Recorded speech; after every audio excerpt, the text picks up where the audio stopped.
Welcome to Podadelphia. My name is Dave Diorio. You can find me on Twitter at @fat_lobster. And I'm joined by two co-hosts who always remember to lock all windows and all doors. What's up, Sarah and Gene? Hey Dave, hey Gene. I don't get the reference this week, so I'm curious to, is it lock your windows, lock your doors, that person from however long ago? But I remember to draw my blinds and have fans on, and if you hear the AC on, I'm sorry, I'm just not doing it this week. So my name is Sarah Siders. You can find me on Twitter at Sarah Siders. You can find the show at Podadelphia. And I'm Gene Zelak, and we're going to bring this in for a landing. We're on the seesaw. You can find me at Producer Gene. You can find the show at Podadelphia because we just love to repeat ourselves. And if you're looking for the show, you can just find us on Twitter at Podadelphia. No, lock all windows, lock all doors is a classic zoom off reference to a 24-second violation.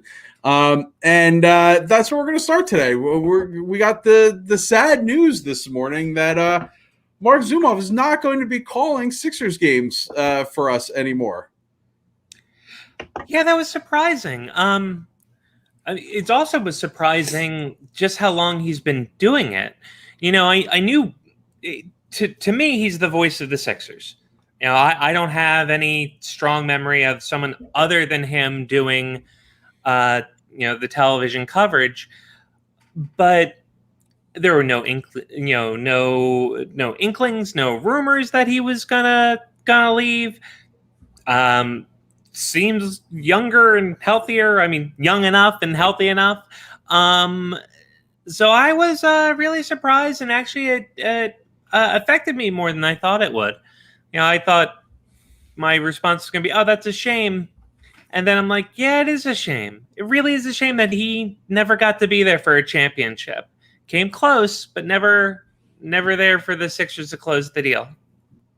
Which is why I thought he would have, if he was thinking about this retirement, I'm assuming he was thinking about it for a while, hang on for another year or so to really see this window through to completion. Not that he gets to call the games on television anyway, right? So yeah. I guess what's the point, Gene? How does Zumov leaving stack up for you? When you, I know it's not death, but when you came to the intellectual conclusion that Harry Kalas wasn't going to be able to call any more Phillies games. Well, I'll tell you, we have been, and I don't know if this is how other people feel about. The only other places I think maybe that have an equivalent sort of relationship is maybe like LA and Chicago and New York, maybe St. Louis, but really just with baseball. Philadelphia has had just a glut of extraordinary talent calling their games. Like, we grew up with Harry Kalas, and he had called it through our father's generations. We had Gene Hart for Flyers, who taught an entire city what hockey was.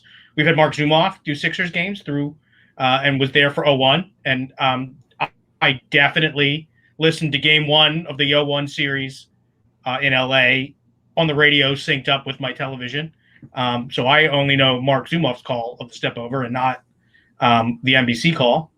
And we've had Merrill Reese call Eagles games. And I go back to Merrill and Stan Waters, which I think is still the far superior pairing than Merrill and Mike Quick.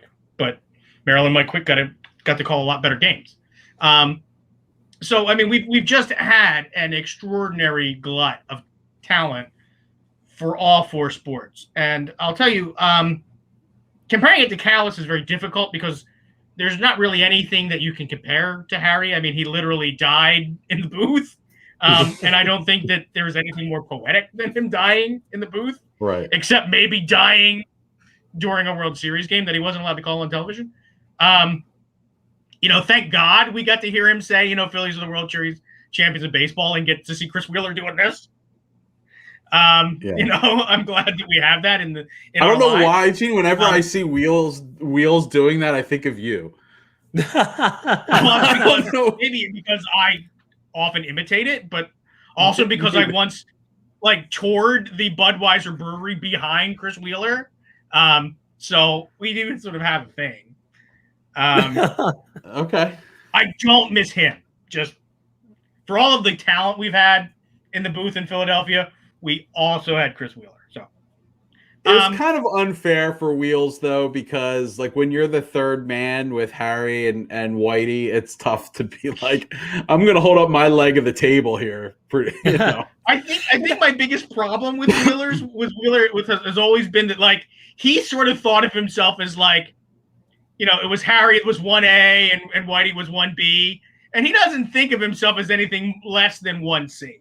Like he really does sort of think that he's right there with everybody. My take on Wheels. I was going to say my take on Wheels was always that he was the company guy. It's like, you had Harry, you had Whitey, and they didn't care. They were like going to call the game. Obviously, they love the Phillies and all. And Wheels is like, feels like he got his talking points straight from management up until like right before he left the booth. Yeah, then all of a sudden you had Wheeler as the rebel, and if Wheeler is the one that's talking like insurrection about your team, then you've got serious issues. Yeah, he always felt like the narc in the booth. It's just like gonna be like, hey guys, we got to talk about all the great things the Phillies do. But right. But yeah, I just want to hop in with that on Wheeler. What were you gonna say about more about Zuma? When I saw that Zumov was retiring, it was sort of a mixed thing, because like I'm actually sort of glad that there's always been sort of part of me that always wants to see somebody go out on top. You don't want to see like and this is probably going to bother somebody, but like you don't want to see the Dick Clark effect. You know what I mean? Like you don't want to see Mark Zumov get to the point where he can't call like down the final seconds of the game.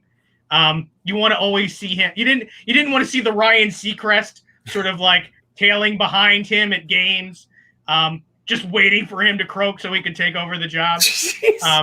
So like I said, somebody was going to get offended by this example, but it's where my mind went. But yeah, so Zumov, I am glad that you're going to be able to get out while you're still doing bandstand and not before you can't count back from 10. Yeah, so Zumov basically says in his letter to fans that he wants to spend more time with his wife, who was without him most evenings and weekends while he's calling basketball games, and he basically calls out his own mortality. He's like, while I still have vitality left in me, I want to be able to do these things that I've always wanted to do: travel, play the pan flute or whatever he's gonna do with now the rest of his time, take a cooking class, learn a language, whatever. But and like honestly, like reading that, it's like I can't blame the guy. It's always what I say I would do if I was ever in the position that I had, millions of dollars or, whatever, I was financially fine. I would leave and use my time wisely at the end. So, I mean, I can't begrudge the guy. It's going to be great seeing him ring the bell in the finals next year at the next Sixers home game at the finals. It's going to happen. Anyway. Yeah, I did look up his age, and he's only 65, which is, it's young for doing that job. He could do it another 5, 10, maybe even at, like, more Marv years. Alberts and all those, like, hell, Al friggin' Michaels. Yeah. So, I mean, he could definitely do it. But then also I thought, well, 65, I want to be retired at 65. I mean, who doesn't want to be retired at 65? It's like you've worked a long time. You've earned the right. Yeah. I mean, he could still go to Sixers games. Like, get season tickets. I bet you they give him a discount. So, Gene, what's the best? Like, for me, it's lock all windows, lock all doors. That's always my favorite, like, zoom off thing. I will always say it, at least to myself, every time there's a 24-second violation, no matter what game I'm watching. I always say it. I say it to my kids, all the time. What is yours? Garbage in the gold? Is that? No, mine's. We're bringing it in for a landing. Coming in for a landing. Like anything that's like inside of like 30 seconds and you're like a 1-point game, or the shot clock's been unplugged and that Right. We're gonna have to bring it in for like I literally can't hear any other phrase in that situation. It seems like he just was the master at saying something that was somewhat cliche. I mean, none of his things were particularly like mind-bendingly creative. Right, he right, wasn't right. cool like the He's not other like side of the he's not like a world and stuff. 1990s Sports Center anchor. But he had such a cadence and such a knack for being able to use his phrasings to be a shorthand for situations that you could basically tell an entire game story situationally using just Zoomisms and never actually mention the actual score of the game. Yeah, and take that, Tyler Johnson, when Ben dunked over him. Like, I could just hear Zumov saying that. It's just such an icon. So do you think it's McGinnis? Do you think they're going to bring McGinnis over? I think that's what I would like. I think that's what I would like. Do you think Zumov retired because he was tired of carrying Ala Abdenabi through every broadcast? Ala's a big dude to carry too. Yeah, I mean, it's got to be killer on the back, the joints. They really do need like another. But they just kept shuffling partners with him over the years. But Zumov with Eric Snow for a while. I seem to remember he was with Eric Snow. I remember with like Malik Rose. Yeah, I like Malik Rose. Yeah, and Eric Snow and Ala are the guys that I remember. I know he's been there for longer than that, though. So, McGinnis will be interesting. McGinnis will be interesting because McGinnis will be interesting because he's a solo guy on the radio. Yeah. So I don't know. And I actually really like his call too. So that's I would clean out Abdenabi with this. I would just bring a whole new. Yeah. I think you bring him in with a new partner. I think that there's a lot. I would like to see them go and try to find a guy. Maybe a process castaway that's kicking around that could come back and sort of process castaway. There's some of these process guys that are now just, out of the league that could come in and honestly, if I had my dream, it would be to bring back like TJ McConnell or something. To have him be like the right-hand man, but I think he's still got some years in his legs.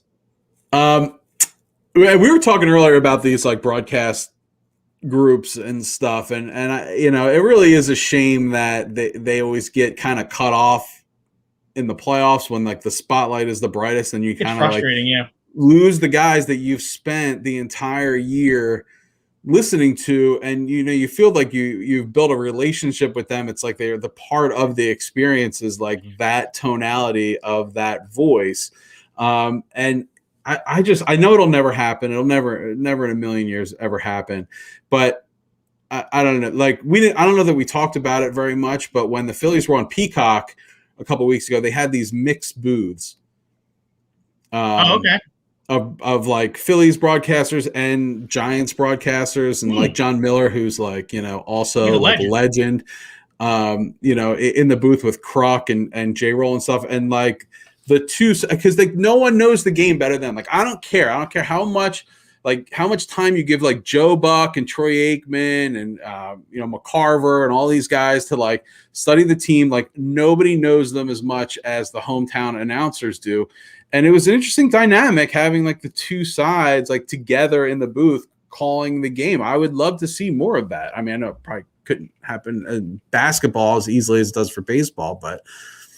Well, it was certainly interesting, and it was one of the best broadcasts of the year. Mm-hmm. They actually talked about the sport. It was just I have a bit of a love-hate with Kruk. I think Kruk does bring a lot to the booth for the Phillies on a regular basis, but I think he can get in the weeds. When it's like, oh, let's talk about the fans, let's talk about what to eat. And, Kruk will not pull the conversation back to baseball. But if you talk to him about baseball, he'll talk about it all day. J-Roll is amazing. I really like J-Roll. I just think he probably has too much money in the bank to do it on a regular basis. He's probably because like I like my job to come here once a month. J-Roll's got like $200 cameos, so. All right, well, I was going to surprise you for your birthday. Oh, coming up. But I like that mixed booth. It was certainly, something unique. I don't know if you could do it all of the time, but the Flyers have done it for preseason games. Not often, but I know at least twice they've done it with the Caps. And you bring it in and you get a different perspective. And like you said, Dave, they know their own guys better. Cuts down on some of the homerism. And, they're professionals. They can call it down the middle. They can call it, they can be homers. They can give each other a little hell. I would like to see it. Maybe it doesn't make sense in the playoffs. I always wanted there to be the second audio channel. We have them. Your TV has tons of them. Occasionally you get Spanish, but I mean, most TVs you can have like 3 or 4 second audio programs. I would love to do, just from like a Podadelphia standpoint, I would love to do like a watch party with like a Braves podcast or, a Mets podcast or something. I think it'd be fun to do. It'd be fun to watch, a Celtics podcast or something like that. I think it would just be fun, but I like that. I think so too, but we can't have any alcohol involved or else it might turn like real bad. There will most definitely be alcohol involved. And before we leave the broadcaster portion of the show, do we need to talk about Merrill Reese? Well, what's the word? Yeah, you can't hand that baton off. Look, this episode could definitely turn into being titled "Dave Hates Merrill Reese." I think the tonality of his voice is incredible, and I think that he's been relying on that for at least the better part of a decade. I don't know what else to say. That the radio broadcasts of the Eagles games are horrible. I don't know, like. And maybe it's not all Merrill's fault. Maybe it's just like the advertisement revenue has been like such a critical part of these calls. Mike Quick is terrible. He does not really add much to the game. I mean, I wouldn't go as far as to say is doddering, but it's just not insightful. It's bland, it's boring. I mean, yeah, Merrill still sounds great. Like his, the dulcet tones of Merrill Reese are still there. It's just he doesn't do it for me. I don't know what like Merrillisms there are. I'm sure there are people that are like, oh my God, the call of this play was just like incredible, but they all sound virtually the same to me. And I mean, obviously we have high bars that we're holding these guys up to. But for me, it's just like Merrill's not doing it for me anymore. And the radio the Matt Blatt splat of the game and the friggin' Nestle Crunch hit and all this other crap. Every single play has some sort of, it's like the first quarter and they're like, all right, this is the defensive stop of the Kia defensive drive of the game or like whatever. It's like, well, it's the first quarter. So how do you know that it's the defensive play of the game? It's just nonsense. The radio is a mess. It's almost like I would rather just put my phone up on the dashboard and watch the little dots with the football going over. Like it might as well just be that, because for me, it's just not working. Yeah, and I completely agree, because I used to really love listening to a football game on the radio. I used to enjoy, watching, the first half of a game at a friend's house, and then a friend of the show, Tim, is suggesting doing a We'll do a GoFundMe or something. We'll have we'll see what kind of crazy shit we can get J-Roll to do on his don't. That'd be a way, or get somebody bigger. But if you're J-Roll's not good enough. All right, I see. Apparently so. But no, I used to really enjoy listening to football games on the radio, and like you said, Dave, it's unlistenable. The Matt Blatt splat of the game, and hey, we have to go down to the field. Howard, what are you hearing? Oh, okay, back up to Oh my God, they have Eskin on that crap. I mean, they have, yeah. Oh Jesus, they do. But I don't listen to it very much. There's no breathing room, and I know that's the way sports are called nowadays, but especially on the radio. When I think of great Merrill Reese calls, it really is that cadence. It really is delivering the game to you as if you were there. You know, McNabb under center. Looks over the defense. You feel the tension build before the ball snapped. Now you don't. Now it's we're this, and 5-yard game. You get maybe one, 35-30, 25-20, that cadence. Yeah. But it's just the game doesn't breathe anymore, and you lose out on so much of what made Merrill special. And Mike Quick, he's fine. He's not good. He adds nothing. But the whole thing is not good.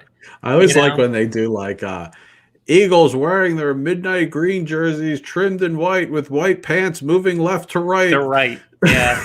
I see that, but we know that, and that paints the picture. I always, as a kid, I remember ask my dad, why do they say moving left to right? Because honestly, when I would hear that, I'd be like, oh shoot, I have it wrong in my head, and then I would mentally flip them going the other way, like I'm watching it on TV or something. So. Yeah, but it helps you picture the game, and it's.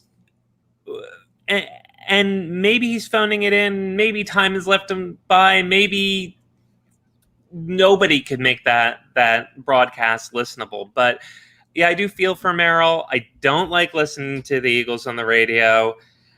The Phillies, I love it when I get my Jim Jackson in there. I'm all aboard. That's a platform that I proudly stand upon, of grabbing Jim Jackson from the Flyers, where he is good, but not the greatest. He's very good. I like Jim Jackson on the Flyers.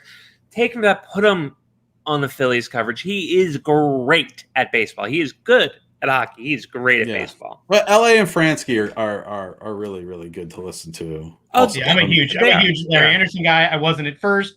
It took me a while to sort of buy into. No, they got better. Same thing with Kruk. Kruk's gotten better. Yeah. I think Kruk is great. I think Fransky and LA are great. I'll tell you, I think that the state of football announcing in general is horrific. There is not. I honestly can't think of who I enjoy that calls a football game. No, you don't know. You don't really know football announcers all that much. No, I mean you do, but you certainly don't like. Are you talking about radio or TV or I'm talking across the board. I'm literally talking across the board. Okay. I listened to a lot of different radio calls in other markets when I had Sirius and was a serious gambler. I was a serious listening, serious gambler.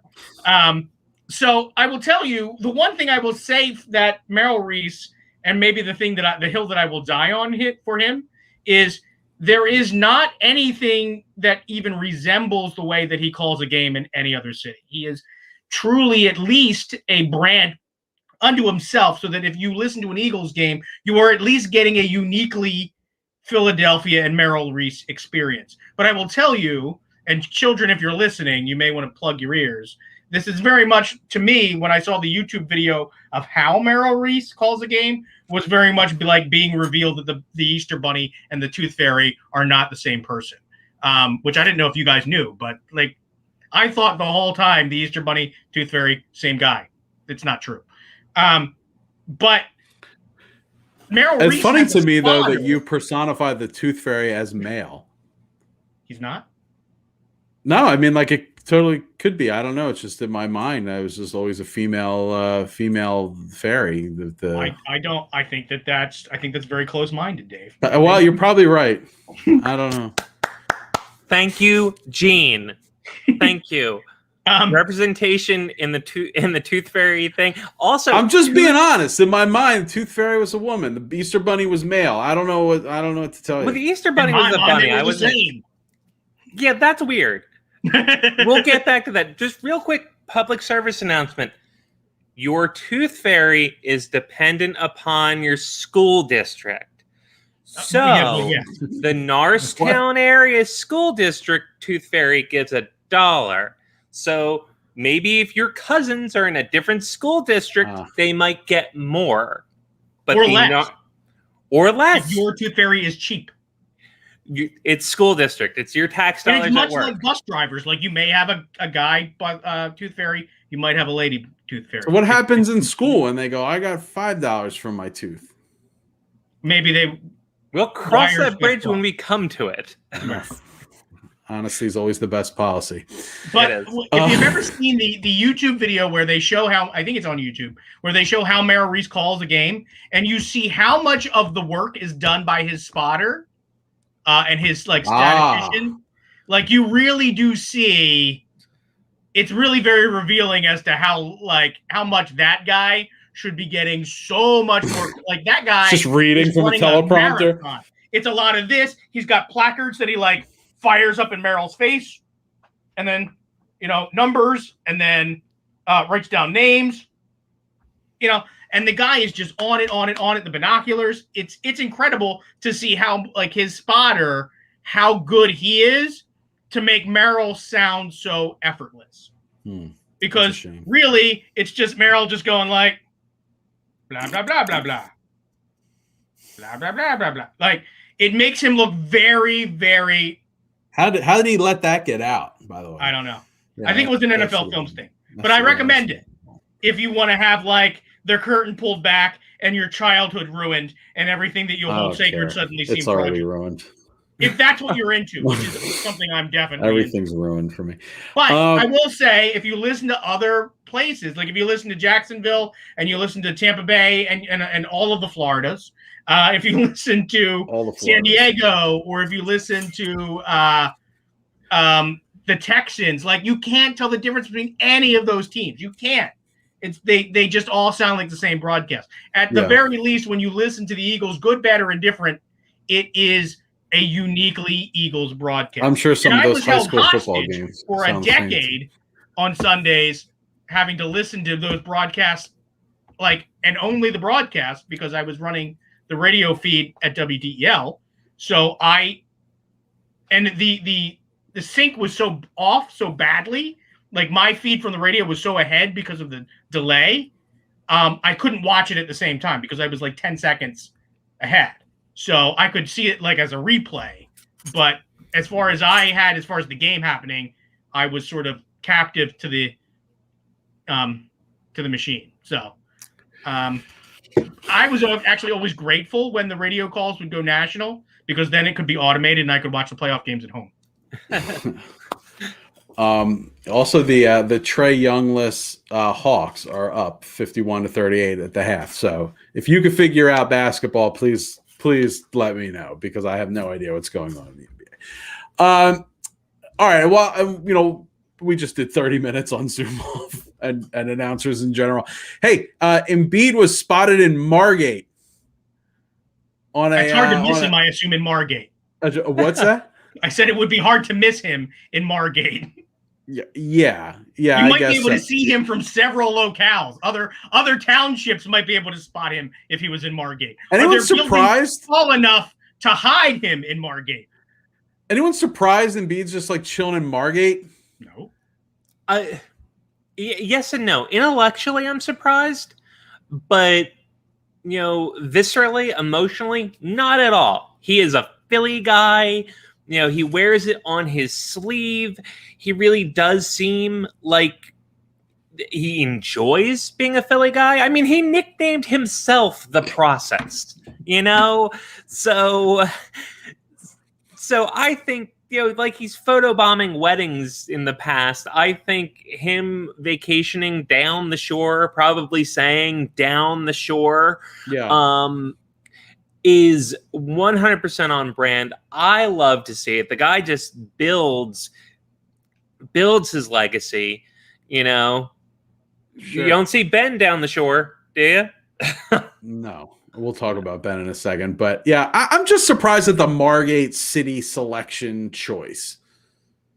So I get it. You have the baby, they got the family, got the baby. You want to do driving. You probably don't want to deal with flights and stuff like that with the kids. So you're okay, Jersey Shore is a fine destination. I'm vexed by Margate. Nothing against Margate. Margate's totally fine. I'm just wondering what went into that decision-making process to choose Margate over Avalon, Stone Harbor. Yeah, I would think Stone Cape Harbor. May. That would be my first guess. No, America's Playground, but not America's Playground. America's Family Resort, is that Ocean City, New Jersey? Yeah. America's Playground is Atlantic City. It was Atlantic City for a period of time, and now it's America's way too pointed analogy. Yeah, maybe that's part of it because Margate is fairly close to Atlantic City. Maybe he wanted to, if that's one thing I know from working in Atlantic City, it's the Sixers love Atlantic City. So maybe that has something to do. You want to stay like kind of close to Atlantic City, but not in Atlantic City, kind of thing. Yeah, no one wants to say in Atlantic City unless you're staying at the hotel. I mean, Atlantic City, wonderful and all, but nobody really goes there for the beaches. So Margate makes sense there. And like Ventnor's like too close. I don't know. Anyway, all right. I hope Joel Embiid and his family have a great trip. I hope people generally like leave him the hell alone, give him some space, are respectful, and all that nonsense. Meanwhile, Ben Simmons immediately took a jet to England, hang out with his girlfriend, and dropped out of the Olympics. So here's my question. Do you feel that Ben Simmons is, and they say he's gonna focus on like his own development. I guess he needs to, work on a jump shot or whatever. So they're saying, okay, we're not going to see it on Instagram. Yeah, we're not going to play basketball. We're going to work on playing basketball. Is this avoiding more spotlight, or is this actually like honest to goodness? We want to work on stuff, and this is just going to be a distraction. Real quick question: would he be playing for Australia? Yes, that's what I thought. The Boomers. Oh, I did not know that nickname for them. What I will say is I hate it because it's not like he's playing for Team USA. Right. It's not like a team's gold medal is going to ride on him, but it's still the world spotlight. And what the hell do the Aussies need? Why can't he just sit there and practice, field goals? Why can't he work on his game at the Olympics in a quasi pressure-filled situation? It's on the world stage, but he's not the linchpin that's going to be between his team and the medal. His team's probably not going to medal. No. So this is all bullshit. This is him avoiding. He wants to avoid this altogether. He doesn't want immediately to jump, because it's going to be it's next month, right? So he's immediately going to be thrust back into basketball, and the conversation is going to be around him. And inevitably, they're going to play the United States, and he's going to look like a fool again on now like even grander stage because of this. So I think this is a more act of cowardice. He wants to avoid the spotlight. He wants to hide. He wants all this to go away. It's just like, put your head in the sand and forget this ever happened. Like next year's not going to come. I don't get it. I feel like if he were of tougher metal, it would just be, I'm going to get back out there and just do the damn thing. But since he's not, this is just, and I just feel like this is just adding on to the, what do you call it? Like the narrative, the narrative of like his inability to rise to a moment. Yeah. Yeah. Like and Gene, I'll let you go in a moment. The only caveat is unless he's injured. That's cold, Tim. That's cold. Yeah, that's fucking dirty. That's cold. For those listening, we asked whether this is WIP, and I'm going to tell Tim to hang up and listen. But it's unless Ben is injured, I really don't like this. Like if he is injured, if he's like, I'm nursing a little something, I need to be ready for the Sixers, fine. But for me, I again go back to hockey, and they have the World Championships right as you are eliminated from the playoffs. So So for me, I want that competitive spirit. And then we have CJ asking, what happens if he gets injured in the Olympics? Sixers fan base would be furious. Very true. 100% true that Sixers fan base would be furious. I'm not saying I even want him to play. I just feel like him not playing is... I feel like the reason is disingenuous. I feel like I want him to want to play. I would rather say, look, we are I don't know. Maybe not, but I feel like unplugging from basketball for a while, I've talked to, my mental, I don't know, whatever. Everything he says is going to be wrong. So if he says, I need to take a break from basketball for a while, people are going to go, no, you need to focus on basketball because you're not playing well. And if he says, I'm going to focus on basketball, people like me are going to go like, maybe you should take a break from basketball for a little while and come back. So it's just, I get that it's a catch-22 and like no one's ever going to, like the Philadelphia population is never going to be like, yeah, you're doing the right thing, Ben. Because it's just it never happens. So I'm curious about that. Facing a lot of backlash for dropping out of the Olympics, I guess. Yeah, I would bet. Yeah, I would imagine they were probably counting on him to sort of at least make them somewhat competitive, maybe bronze medal competitive. Who knows? Exactly. I'll say this, and I sort of agree with both of you. So I'm going to sort of take this in a different direction. What tier of Philadelphia athlete do you sort of put Ben Simmons on at this point? I think that originally we were sort of aiming to have him on like the, first round, maybe like the Donovan McNabb tier, like the first round prima donna with sort of personality issues, but eventually hard to maybe for the fans to love, but his talent is undeniable. But now that it's looking like, you start to hear the drum beat and it's been building and now it's fucking loud. The drum beat is trade him send a couple of Wawas along with him, whatever you need to do to make Portland want to send him this way. If you haven't been able to tell, like that's been my favorite thing on Twitter this week is all of the Ben Simmons for Damian Lillard trade offers that include all of the fun Philly stuff. Like we'll send Portland the Rocky Steps. We'll send him a lifetime. This is a disease. Lifetime supply of Genos and Pats. Like Portland wants any of that shit. Yeah, this is a disease that Philadelphia fans have, and we have absolutely ruined careers with this disease. And it's making players into like what instead of looking at a player and seeing them for who they are, we have this expectation of them to be like the Messiah. And Jose Mesa is the only for them Messiah. to be a Philly guy.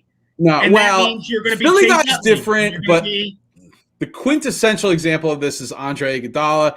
Like everyone wanted him to be like the man, like a scoring machine, like he's going to be like an all-star, just like by virtue of like where these guys were drafted or like what they did in the minors or like their first week. Like everyone wants Reese Hoskins to be this like 40 home run guy, and he's just kind of like not that guy. He's just kind of like a okay player, and he's kind of like a below average first baseman. Like I like to me, and we do this all the time. And Sarah, I'm sure you're going to give me like 100 examples in hockey because it's probably where it happens maybe the most, where we want these guys to like be JVR, this I thing. think, is my it's prime like, example there. It's just like you're not that thing. And but then at the same time, we're going to turn around and go, oh no, like we can't trade Reese Hoskins or like this is going to happen with Maxey. I think Maxey's got a lot of potential, but any trade, like we're talking Damian Lillard, right? So I'm hearing like Ben Simmons, Maxey, and like are like 2 1s or something moving forward, and then 2 pick swaps, and then people are like, no, don't include Maxey in that. And it's like, yeah, include Maxey in that because Maxey is the easiest decision of that group. You just don't know, and I know you want these guys to be this thing, and it's like sometimes they are, and sometimes it's Allen Iverson, and they are. Embiid is nasty. Yeah, you maybe don't need a third guy, and you have one. Right, and here this comment here: if Ben was allowed to be a turbocharged Draymond Green, he'd be fine. Yeah, But he can't be that guy as long as his team doesn't have an elite perimeter. Yeah, but I don't even know if Philly fans would be accepting of that because of, one, he was a number 1 overall pick. 2, he's got a max contract. 3, he's got this like pedigree we heard about all coming into the league. So it's like, oh my God, my expectation is he's Magic Johnson, which you heard like in his rookie year. It's like, okay, he's not Magic Johnson. Like we need to come to terms with that and accept him for like the kind of player that he is. And then we need to handle that. And it's like, okay, well, if that's not the right fit, then we need to move on from it. If it is the right fit, you need to like understand that he's not going to be a 40-point per game player. No, but I feel like we don't know the type of player he is yet. And I do think you make a really good point, Dave, because we do unfairly, like, Philadelphia sports fans in general, we do unfairly malign these guys with expectations. Gene, you brought up JVR. He is my mea culpa, where I got really frustrated with JVR the first time around because I wanted him to be a different player than he was. I'm like, he has size and skill and speed and a hell of a shot. I want him to be the next Eric Lindros, and he never was going to be that. JVR the second time around, I'm a much bigger fan because I know who he is. Right. And I accept that, who he is. And for as much as we were being really hard on Ben a moment ago, and there's still time, we can loop back and be hard on him again. But as much as hard as we were being on him a moment ago, it was a month and a half ago that we had Blevins on, and I know I myself going like, well, I don't care where Ben was drafted. I don't care what we hope he was going to be, but if he's this great facilitator, this ball distributor, maybe he doesn't have to be the closer. Maybe he doesn't have to be the guy, and that's okay. But now we're just like going, show me something. The day the Sixers lost, I think it was game 5, I put on Twitter that famous Tyra Banks, we were rooting for you. We were all rooting for you. And that's how I feel towards Ben, like going, come on. We want to defend you. We want to go, no, you got to appreciate this guy. So show me something. Give me some ammo to defend you with, to mix all of our metaphors. And I'll tell you this, I am a Ben Simmons fan. I am. I have worn his jersey. I have defended him in many, many arguments. And I will tell you, the point of acceptance that I came to after this Hawks loss was I don't want to keep returning back to the same group that has shown me time and time again now that they have a cap, that they have a ceiling, that there is something about the chemistry and makeup of this team that is not allowing them to exceed and to gel and to get past what they need to get past. I don't want to make excuses about injuries this year. There's an injured Sixers team in this playoff still should have beat the Hawks in 5 games. That was just a fact. And it's frustrating. And right now, the only true piece that I feel that we can move and bring back what could be an equivalent player and an equivalent projection for the future without selling off all of your land like Brooklyn is to move Ben Simmons. I don't want to move Embiid. I don't. He's the only thing that I would protect on that team because his window is short, so that if you maximize what you have him for under contract, you may get the best version of that player. And then he may go on to be Andrew Bynum. He may go on to play till he's 40. I don't know. But I don't want to move a guy who plays the way he does, who's part Dirk Nowitzki and part Patrick Ewing with a little bit of Olajuwon and an absolute top 5 finisher in the MVP race for the next 3 years. Like that. Which both of those guys played pretty late. What's that? In their career. I mean, Ewing played for a long time and Nowitzki played for a long time. So if that's the comp. Which is why I'm saying that would be incredible upside. That would mean you could build a team now fall, dive, and then rebuild have another window. But you need to find what is the right pairing with his skill set so that you can maximize what he does well and allow him but which is why moving on from Ben is fine. I'm totally fine. I'm on board with moving on from Ben. I think Morey's going to do a good job. If he does make a deal, it's going to be a good deal. It's going to be the best deal that we can get, and I'm confident in that, and I'll just accept it.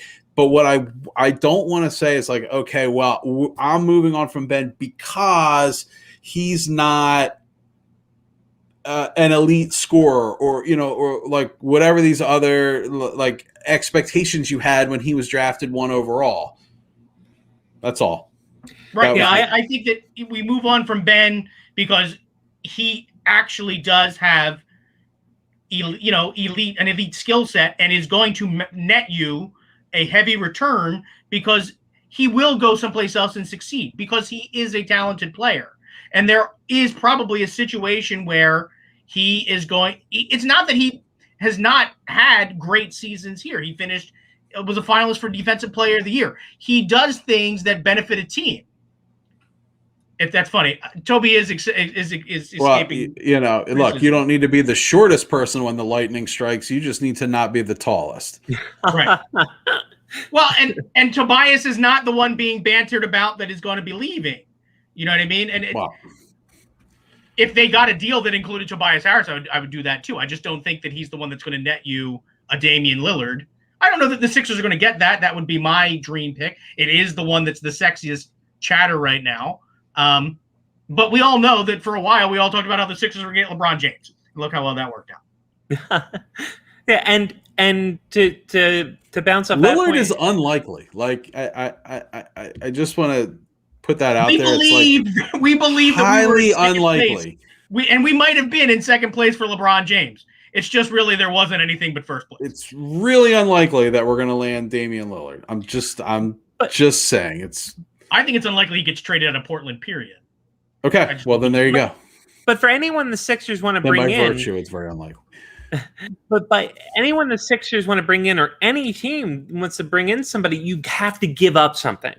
And Dave, you alluded to it with like Maxey. It's like, oh, no one wants to include Maxey. Other teams aren't just stupid. Yeah, there are dumb GMs out there, but they're not just going to give up assets for nothing. Usually it's the Sixers GM. Usually it's Philadelphia. But no, it's if you want to bring in something, if you want to improve your team, you have to give up something. And, anyone who suggests getting rid of Ben is like addition by subtraction, that's a lot. That's the WIP comment. But the idea of, hey, this is your best asset to bring in things to get the Sixers to win now, maybe that's the case. I don't know. But you have to give to get something. Yeah. And so just so everyone, just to prove that no one knows anything about sports, the Hawks are up by 20 right now. And Vince Velasquez pitched a shutout today. So and did he get caught with spider tack? I mean, if he's got it, he didn't get caught. Well, good job. I have to say so. He always struck me as the one that would be able to get through the system. Vince Velasquez definitely seems sneaky enough for me. And if the Hawks aren't just the goddamn luckiest team in the NBA, now Giannis is hurt, went down with an apparent knee injury.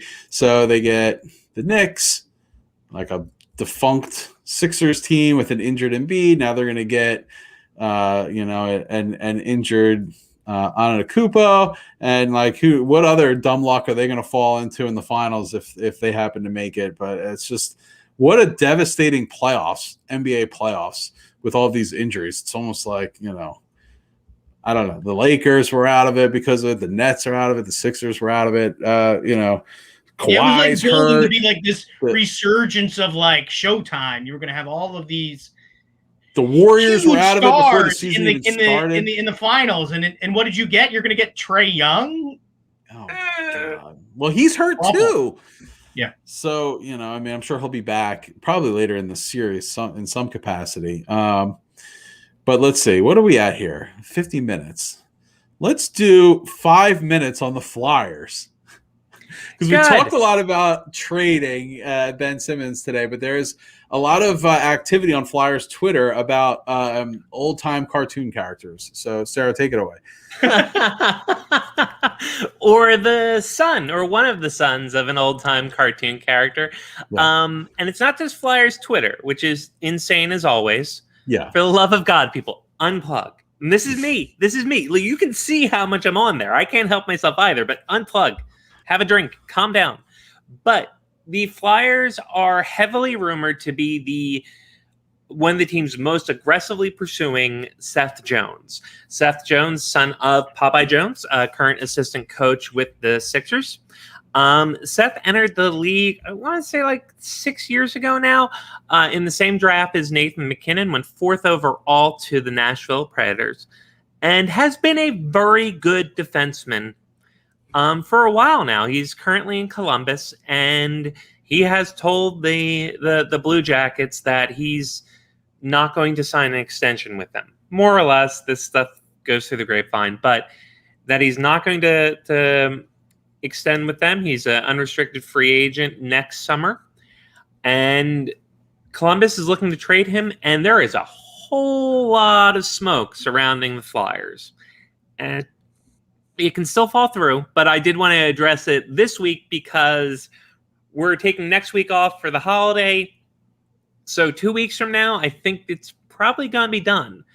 And I think that this guy would be an asset to the Flyers. Hopefully it doesn't cost too much. Hopefully it doesn't cost much as a 1-year rental, which I don't think the Flyers would do. I don't think that's something Chuck Fletcher's looking to do, to give up a lot for 1 year of Seth Jones. He's just not worth it. But there's a live debate as to whether he's actually a good player. And I think Seth Jones is a very good defenseman. He would come onto this team and instantly be the second best defenseman. Depending on his game, his season, he might overtake Provy for the best defenseman. So it's a very real possibility that he ends up at the Flyers. I will say something's jumping out to me. It's the same sort of thing that jumped out to me with Kevin Hayes. The question for me is, why hasn't it been done yet? If there's been, 2 weeks of the Flyers are going hard for Seth Jones, why isn't it done yet? And I think it's one of two reasons. One, we just can't nail down the price. It's so... Now, this is a trade situation. This isn't like a free agent situation. Nope. Right? It is a trade situation. And, I think to bring Seth Jones in even for a year, which I don't think the Flyers are interested in doing, is going to cost something. But they haven't said the Flyers have dropped out. You hear that all the time of, this team is interested. They have dropped out. The price is too high. So I think the Flyers are still interested. That means if we land Seth Jones, one of two things is going to happen. It's going to cost us more than you probably want. And there might be, I haven't heard this yet, but I wouldn't be surprised if his agent's negotiating with teams for an extension. But I think in 2 weeks... What is fair value in your opinion? Because to me, I'm just don't trade Theraby. I would like for them not to trade Theraby, but you're gonna have to give up some assets. He is worth Theraby. Okay. Like if it's Theraby and maybe not. If Seth Jones comes here extension in hand, that's gonna be pricey. That's gonna be, let's say, Theraby, our number 1 overall pick this year, which is the starting point to any negotiation here. The Theraby, the number 1 overall pick, maybe a defensive prospect like an Igor Zamula, maybe. Not a Cam York. I can't imagine someone like Cam York and Theraby would go. Those are two high prospects. But you could lose Theraby, maybe like a Jay O'Brien, maybe like a Carson Terwensky, along with a defensive prospect like a Zamula, or a Theraby and a Myers second-round pick, something like that. But I wouldn't hold my breath and say Theraby's untouchable. We saw a lot of good things from Theraby. We saw a lot of, a small sample size out of Wade Allison. But if you want the Flyers to get better and get better quick and compete for the Stanley Cup, the forwards are where we have the most assets. And you have somebody like a Morgan Frost, who unfortunately has been injured, but a Morgan Frost to pop in the lineup. A Nolan Patrick, which only gets you so far. He's, I want the guy to do well, but he only gets so far. Speaking of eye rolls, Dave just gave us an excellent one at the mention. I mean, speaking Nolan of players Patrick. that we want to be like, Mario Lemieux. Yeah. It's I mean, if we only got 5 minutes left, we do not have time for discussing Nolan Patrick. But I will say, I gave him a lot of the benefits of the doubt, and it's a lot like Ben. Some people are saying, well, Oscar handled his cancer so well, and Nolan didn't handle his migraines as well. Well, that's too bad. This man came back from cancer. You have a headache? Oh, my Lord. And people said that, seriously, as opposed to, migraines are debilitating. They really are. And it's not up for you. It's not up to us to go, well, this guy's the good illness victim, and this is the bad illness victim. No, they suffered through something. Let's root them on. But he didn't do himself any favors. He didn't have a great year. He had a bad year. He is not the best guy in the media. He is not outgoing. He doesn't do himself any favors. And, I don't see him having a career with the Flyers, but I also don't see him having very much trade value. It's not going to be, hey, Seth Jones, come to Philly. Here's Nolan Patrick. Right. It's going to be, here's Nolan Patrick and somebody that you actually want. Here's a scratch-off ticket. They were fun Christmas gifts and stocking stuffers when you were a kid, but now it's like, oh, so you stopped at Wawa on the way over, huh? It's Nolan Patrick's not going to be enough to get any deal done. He might help sweeten the pot, but that's it. Well, where the pot is the sweetest? Amsterdam? In the penalty box! All right. Surprise whistle. Normally I know that this is coming. But this week, we're going to start with Gene. Gene, who is in your penalty box this week? So, Gwen Goldman. This is not a penalty. I don't know if you guys saw this. Gwen Goldman finally nabs the Yankee Batgirl job at 70 after being denied due to gender. So Gwen Goldman at 70 finally became the honorary Batgirl at the New York Yankees game on Monday during the team's home game against the Los Angeles Angels. Goldman asked to serve in the position 60 years ago when she was a girl, but was rejected due to gender. So I want to give props to the Yankees organization, who normally I don't throw a whole lot of props towards, but this is a very cool story. I think it's great that she got to finally sort of live her dream. I think that probably she appreciates it more now at 70 than she probably would have done at 20 or 10, whenever she was going to be the ball girl or originally, or Batgirl. And I think that it's sort of as far as honorariums go, which I'm not a fan of. I think that honorariums in general are pretty lame. As far as honorariums go, I would totally be into being an honorary Bat person. I think we really do need to change the term to Bat person as opposed to Bat boy. So maybe that's what I'm going to do. I'm going to call an audible. I'm going to put the term Bat boy into the penalty box. All right. So first, a tip of our hat, Premier Etoile to Gwen Goldman. Congratulations for finally becoming a bat person or a ball person. But to the term Bat Boy, unless you're talking about someone from the Weekly World News, you're doing it wrong. Bat Boys, you're going in the penalty box for a 2-minute minor. All right, Dave, who is in your penalty box this week? I'm putting the Ale Opie Omi lunatic, from the Tour de France this week, who caused a massive crash and pile up because this person evidently wanted to get on television really, really badly and hold up their sign, which is evidently a combination of French and German, with saying like "Go, mom and pop." Were mom and pop? That's sort of the translation. I mean, I took several years of French, so I know "aller" means go, and my quick Google search has revealed to me that Opie and Omi are like grandma and grandpa. So go grandma and grandpa. I hope everyone is okay after. I hope it was worth it. I guess she's going to be sued now by the I don't know what it was, the Cycling Federation or whatever, because ethical cycling listen, you shouldn't do anything to upset the competitive balance in a bicycling race ever. Never. So take it from the Americans. Ale opiomi, woman, you're going in my penalty box. Oh, we just can't avoid the French, can we? The French language, not the people. The people are fine. Ale opiame. You're going in the penalty box this week for causing havoc on the Tour de France.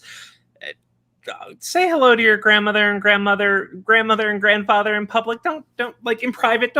Don't ruin a race. So, ale ope ame, you're going in the penalty box. 2-minute minor for Make Me Speak French. Sarah, who's in your penalty box? A bit of a last-minute audible for me as well.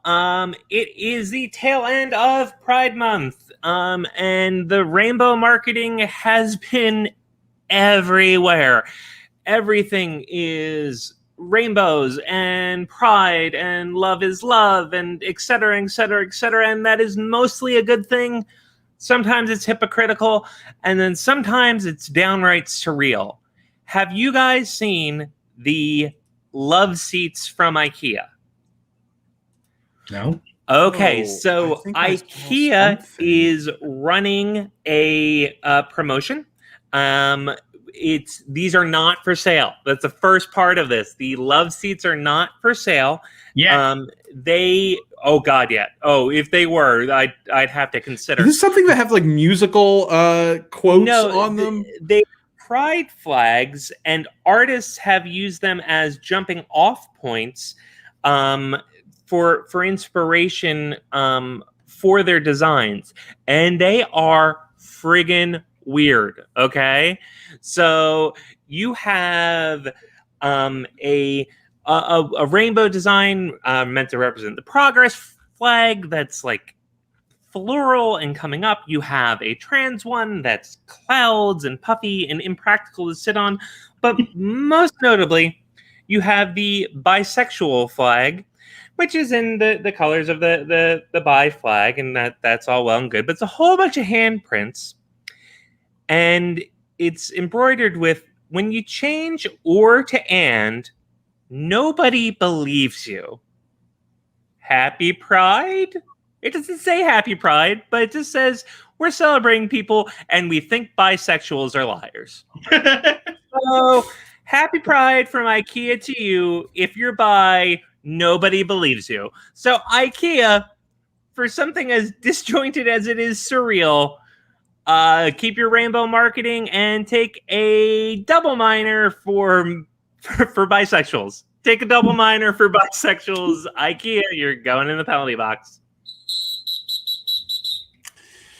All right, that is all the time we have for tonight. We will not be back next week. If Joel Embiid can go away to Margate, we can take a Tuesday off to celebrate Independence Day.